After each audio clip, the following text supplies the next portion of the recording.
అహ్మదాబాద్ విమాన ప్రమాదంలో ఎలాంటి కుట్ర కోణం లేదని తేల్చింది ఏఐబీ రిపోర్ట్. ఫ్లైట్ ను పక్షి ఢీకొన్న ఆనవాళ్లు ప్రాథమికంగా నిర్ధారించారు. అయితే ఇంజిన్ కు ఫ్యూయల్ సప్లై ఆగిపోవడం, ఇంధన కంట్రోల్ స్విచ్ ఆగిపోవడంతోనే ప్రమాదం జరిగినట్లు తేల్చింది.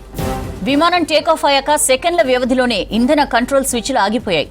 ఆ స్విచ్ ఎందుకు ఆఫ్ చేశావని ఒక పైలట్ మరో పైలట్ ను ప్రశ్నించారు. తాను స్విచ్ ఆఫ్ చేయలేదని మరో పైలట్ సమాధానం ఇచ్చినట్లు రిపోర్టులో ఉంది. కాక్పిట్ లో ఇవే పైలట్ల ఆఖరి మాటలని ఏఐబీ తెలిపింది. తర్వాత మేడే కాల్ ఇచ్చారని చెప్పింది. 2 స్విచ్లు 1 సెకను తేడాతో ఒకదాని తర్వాత మరొకటి ఆగినట్లు తెలిసింది. ప్రమాదానికి ముందు విమానం కేవలం 32 సెకండ్ల పాటు గాల్లో ఉన్నట్లు రిపోర్టులో తేలింది.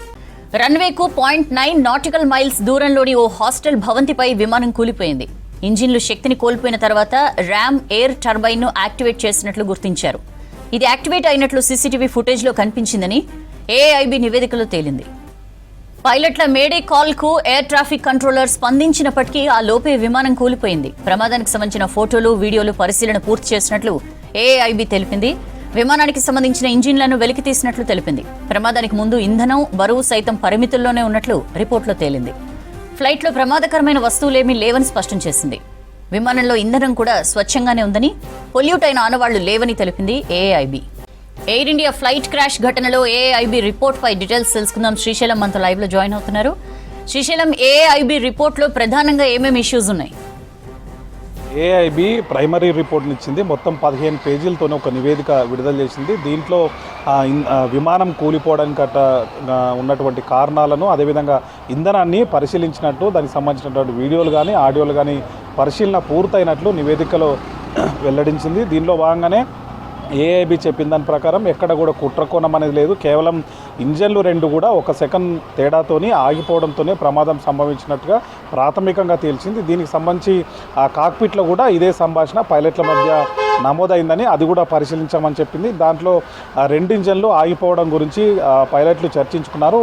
కానీ ఎవరు కూడా నేనంటే నేను ఆఫ్ చేయాలని చెప్పడం మాత్రమే ఆ కాక్పిట్లో నమోదైంది. ఇవే వారి చివరి మాటలని కూడా చెప్పారు. ఆ తర్వాతనే మేడే కాల్కు పైలట్ ఇన్స్ట్రక్షన్ ఇచ్చాడు. దీనికి సంబంధించి ఏటీసీ కూడా స్పందించింది. కానీ ఈలోపే విమానం కూలిపోవడంతో అక్కడ నుంచి స్పందన లేకుండా పోయిందని చెప్పి ఏఐబీ తన నివేదికలు వెల్లడించింది. అయితే ఎక్కడ కూడా ఈ విమానం కూలిపోవడానికి కుట్రకోణం అనేది లేదని తేల్చింది. దాంతోపాటు ఉన్నటువంటి ఇంధనంలో ఏదైనా కల్తీ ఉందా అనేటువంటి అంశాల గురించి కూడా పరిశీలించామని, ఎక్కడ కూడా దానికి సంబంధించి ఇంధనం అనేది శుభ్రంగానే ఉంది, ఎక్కడ కల్తీ అనేది లేదని కూడా దాంట్లో తేల్చింది. మరోవైపు పక్షి ఢీకొనకు సంబంధించినటువంటి ఆనవాళ్లు ప్రాథమికంగా గుర్తించినట్టుగా ఏఐబీ తన రిపోర్ట్లో మెన్షన్ చేసింది. అయితే అదే దీనికి పూర్తిగా కారణం అనే అంశాన్ని మాత్రం అందులో వెల్లడించలేదు. కానీ 2 ఇంజన్లు ఒకదాని వెంట ఒకటి మాత్రం వెంటనే ఆగిపోవడంతోనే విమానం కూలిపోయినట్టు తెలుస్తుంది. కేవలం రన్వేకు 0.9 నాటికల్ మైళ్ళ దూరంలోనే విమానం కూలిపోయింది. ఆ పక్కన ఉన్నటువంటి మెడికల్ హాస్పిటల్ సంబంధించినటువంటి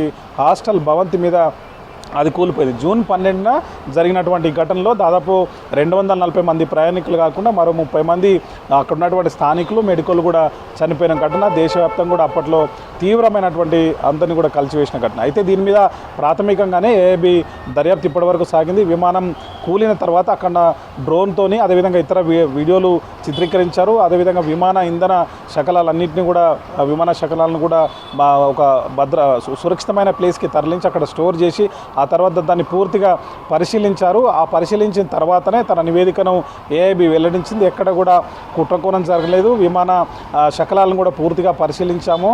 2 ఇంజన్లు ఏవైతే ఇంజన్లు ఉన్నాయో వాటిని కూడా సేకరించాము. ఆ ఇంజన్లో ఎక్కడ కూడా లోపం లేదు. కానీ ఇంజన్లు వెంట ఆగిపోవడంతోనే ఈ ప్రమాదం జరిగిందని కూడా తేల్చెప్పింది. అయితే పక్షి ఢీకొన్న తర్వాత ఏమైనా జరిగిందా అనే అంశానికి సంబంధించి పూర్తి స్థాయి విచారణలో అది వెల్లడవుతుంది. ఇదే పక్షి ఢీకొనడం వల్లనే నిజంగా విమానానికి ప్రమాదం జరిగిందా, లేకపోతే దానివల్లనే కూలిపోయే పరిస్థితి తలెత్తిన అంశానికి సంబంధించి పూర్తి విచారణ తర్వాత అది వెల్లడవుతుందని కూడా ఏఐబీ వెల్లడించింది. ఇప్పటి వరకు మాత్రం ప్రాథమికంగా ఇంజన్లు స్విచ్ ఆఫ్ అయిపోవడంతో మాత్రమే ఈ ప్రమాదం జరిగిందని మనకు ఏఐబీ వెల్లడించిన రిపోర్ట్లో ఉంది. సౌజన్య.